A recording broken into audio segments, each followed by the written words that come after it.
फलटण महिला डॉक्टर आत्महत्या प्रकरणामध्ये महिला IPS अधिकाऱ्यांच्या नेतृत्वात SIT गठीत करा असे मुख्यमंत्री देवेंद्र फडणवीस यांनी पोलीस महासंचालकांना आदेश दिलेले।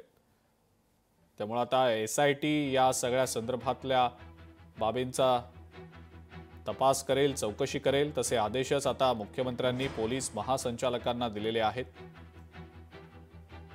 चेतन ननावरे आपले प्रतिनिधी आपल्या सोबत आहेत सध्या।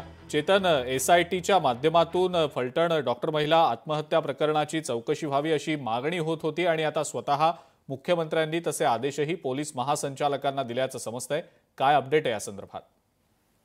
निश्चितच अजिंक्य, फलटण प्रकरणामध्ये आपण पाहत असू महिला डॉक्टरच्या या आत्महत्या प्रकरणामध्ये थेट एका कनिष्ठ पोलीस अधिकाऱ्याचा हस्तक्षेप आणि संबंध असल्याची माहिती समोर आलेली होती। गुन्हा दाखल झालेला आहे, संबंधित पोलीस अधिकाऱ्याला अटकही झालेली आहे आणि त्यामुळेच विरोधकांनी हे प्रकरण लावून धरलेलं आहे। या प्रकरणामध्ये आता माजी खासदार रणजितसिंह नाईक निंबाळकर यांच्यावरही गंभीर आरोप केले जात आहेत।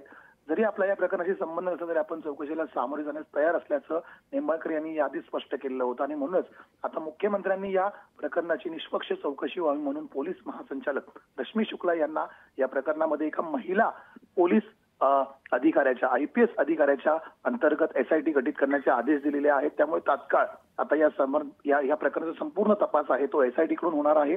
परिणामी विरोधकांनी या प्रकरण लावून धरल्यानंतर आता या प्रकरणामध्ये आणखी काही धागेदोरे सापडतायत का याकडे सर्वांचं लक्ष असेल। अजिंक्य, ठीक आहे चेतन, धन्यवाद सविस्तर माहिती आपण दिलीत त्याबद्दल।